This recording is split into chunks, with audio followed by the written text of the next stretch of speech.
Assalamualaikum warahmatullahi wabarakatuh. Kami dari kelompok 8 11 MIPA 7 akan menjelaskan beberapa organel sel. Sebelumnya kami akan memperkenalkan diri terlebih dahulu. Hai, nama saya Rieva Nursifa dari 1197 berperan sebagai lisosom dan peroksisom. Assalamualaikum warahmatullahi wabarakatuh. Perkenalkan, nama saya Reza Andika dari 1197. Saya akan menjelaskan tentang sel nukleus. Akan menjelaskan tentang sel kromatin. Bismillahirrahmanirrahim. Assalamualaikum warahmatullahi wabarakatuh. Perkenalkan, nama saya Ridho Kelvin Azmi dari kelas 1197. Di sini saya akan menjelaskan tentang badan Golgi. Saya akan menjelaskan tentang sitoskeleton atau rangkas sel. Assalamualaikum warahmatullahi wabarakatuh. Saya Salwa Hairunisa dari 11 MIPA 7 berperan sebagai kloroplas dan retikulum endoplasma. Hai teman-teman, saya peroksisom. Saya memiliki fungsi utama yaitu menyeharakan rantai lemak yang panjang melalui beta oksidasi. Saya ditemukan pada tahun 1965 oleh Deduf. Saya memiliki ciri-ciri yaitu bentuknya seperti bola kasar dan berukuran seperti mitokondria dan ribosom. Saya memiliki struktur seperti kristal-kristal yang terbungkus oleh satu lapisan membran inti. Saya akan menjelaskan di gambar ini. Ini saya yang terlapisi oleh satu membran dan di tengahnya itu kristal. Terima kasih. Hai teman-teman, saya lisosom. Saya adalah organel sel yang berupa kantong terikat yang berisi enzim hidrolitik. Saya ditemukan pada tahun 1950 oleh Christian Deduf. Saya memiliki susur inti yaitu membran sel yang bertujuan untuk melindungi lisosom dari kebocoran dalam enzim yang berada di dalamnya tidak keluar dan memakan isi sel dan juga sebagai bagian pemisah di mana enzim pencernaan disimpan. Enzim yang berada di membran lisosom adalah enzim fosfatase, enzim nuklease, dan enzim protease. Saya terdapat di sel hewan dan saya terletak di dekat dengan badan Golgi. Terima kasih. Kromatin adalah bagian tubuh yang sangat besar digunakan untuk merujuk kepada campuran histon, atau bisa juga dengan makro yang mengandung DNA RNA. Fungsi utama kromatin ialah untuk mendapatkan panjangnya sel supaya dapat muat di dalam nukleus dengan ukuran kecil, untuk membantu pengembangan RNA, untuk mencegah DNA dari kerusakan ketika sedang didapatkan vakum nukleus, dapat membantu perkembangan ekspresi gen. Hal demikian merupakan bentuk tanggung jawab untuk menandai dan mengatur DNA dalam volume yang lebih kecil untuk mengaktifkan kandungan sel pada tubuh. Peranan kromatin. Kromatin berperan untuk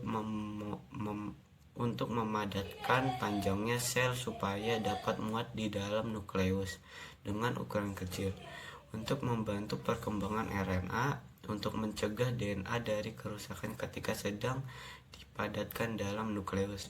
Nukleus ialah salah satu dari 3 bagian utama sel.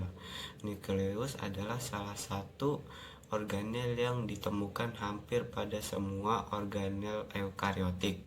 Fungsi nukleus adalah pusat pengendalian seluruh kegiatan suatu sel, berperan dalam proses pembelahan sel sebagai tempat penyimpanan protein, mengatur pertukaran molekul antara inti dengan bagian sel yang lain. Jenis-jenis nukleus ada 2. Yang pertama adalah sel mononukleat. Mono artinya satu, yang berarti mononukleat hanya memiliki satu inti sel. Yang kedua adalah sel multinukleat. Multinukleat adalah sel yang memiliki lebih dari satu nukleat. Assalamualaikum warahmatullahi wabarakatuh. Perkenalkan, nama saya Ridho Kelvin Azmi dari kelas 1197. Di sini saya akan menjelaskan tentang sitoskeleton atau rangkas sel.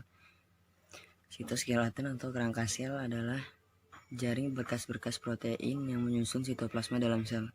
Setelah lama dianggap hanya terdapat di sel eukariota, sitoskeleton juga terdapat pada prokariota. Dengan adanya sitoskeleton, sel dapat memiliki bentuk yang kokoh, berubah bentuk, mampu mengatur posisi organel, berenang, serta merayap di permukaan. Bismillahirrahmanirrahim. Assalamualaikum warahmatullahi wabarakatuh. Perkenalkan, nama saya Ridho Kelvin Azmi dari kelas 11 MIA 7. Di sini saya akan menjelaskan tentang badan Golgi. Badan Golgi disebut juga sebagai aparatus Golgi, kompleks Golgi atau diktiosom. Badan Golgi adalah organel yang dikaitkan dengan fungsi ekskresi sel dan struktur ini dapat dilihat dengan menggunakan mikroskop cahaya biasa. Organel ini terdapat hampir di semua sel eukariotik dan banyak dijumpai pada organ tubuh yang melaksanakan fungsi ekskresi, misalnya ginjal. Setiap sel hewan memiliki 10 hingga 20 badan Golgi, sedangkan sel tumbuhan ini memiliki hingga ratusan badan Golgi. Badan Golgi pada tumbuhan biasanya disebut diktiosom. Badan Golgi ditemukan oleh seorang ahli histologi dan patologi berkebangsaan Italia yang bernama Camillo Golgi. Hanya itu saja yang dapat saya sampaikan. Sekian dari saya. Wassalamualaikum warahmatullahi wabarakatuh. Hai, aku adalah kloroplas. Aku merupakan sebuah plastida yang memiliki kandungan pigmen hijau daun atau biasa disebut dengan klorofil. Hanya ada di tumbuhan. Aku terletak pada jaringan mesofil, yaitu jaringan yang terdapat di daun. Fungsiku yaitu sebagai organel penghasil energi. Selain penghasil energi, aku memiliki fungsi lainnya, yaitu sebagai tempat berlangsungnya proses fotosintesis. Fotosintesis merupakan proses biokimia yang dilakukan makhluk hidup berklorofil untuk mendapatkan makanan dengan memanfaatkan energi cahaya. Organ yang berperan penting dalam proses fotosintesis adalah tilakoid dan stroma. Tilakoid dan stroma.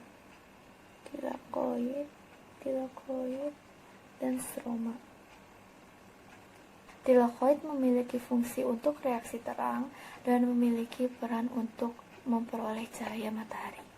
Stroma adalah sebuah membran yang akan membungkus cairan kloroplas yang fungsinya sebagai wadah berlangsungnya reaksi gelap.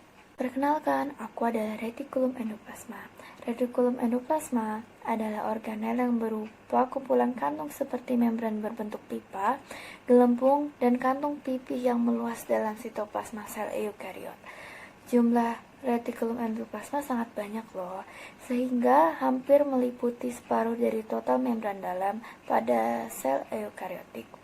Aku ada di tumbuhan dan hewan. Berdasarkan daerahnya, aku terbagi menjadi 2 bagian khusus, yaitu halus dan kasar. Kasar adalah bagian yang memiliki struktur kasar.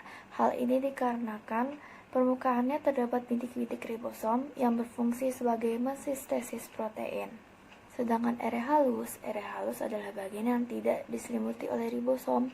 Area halus berfungsi sebagai pembentuk dari lemak dan steroid.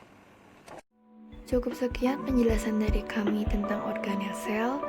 Mohon maaf bila ada kesalahan. Terima kasih.